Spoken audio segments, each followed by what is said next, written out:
Bonjour à tous, une petite vidéo pour vous expliquer comment trouver la formule d'un ion à partir de l'atome.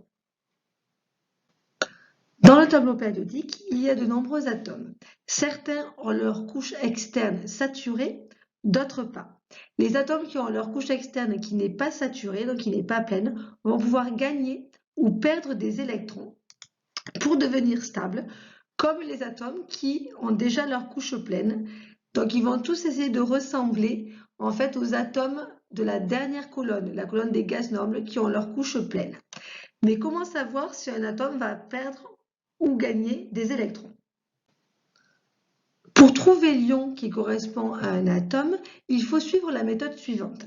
Premièrement, vous devez connaître le numéro atomique Z de l'atome. Vous pouvez le trouver dans la classification périodique, il est en bas à gauche. Deuxièmement, à partir du nombre d'électrons qui correspond au nombre de protons, donc à Z, vous devez écrire la configuration électronique de cet atome en remplissant les couches et les sous-couches. 1s, 2s, 2p, 3s, 3p, sachant que sur la sous-couche S, il y a 2 places et sur la sous-couche P, il y a 6 places. Troisièmement, vous devez alors ajouter ou enlever des électrons pour que la dernière couche soit pleine. Si vous ajoutez des électrons, l'ion sera alors négatif. Et si vous enlevez des électrons, l'ion sera alors positif. Prenons un exemple.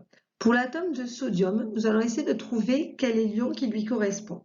Nous savons que l'atome de sodium a pour numéro atomique Z égale 11. On l'a vu dans la classification périodique. On va écrire sa configuration électronique. Il y a 11 électrons, donc ça nous donne 1s2, 2s2, 2p6, 3s1. La dernière couche, la couche externe, est la couche numéro 3. La couche 3 contient un électron de valence. Donc, elle n'est pas pleine. Donc, l'atome de sodium va perdre un électron pour avoir une couche externe pleine. Il va donc donner l'ion sodium Na+, en perdant un électron. En conclusion, un atome qui gagne des électrons, comme les électrons sont négatifs, l'atome va donner un ion négatif.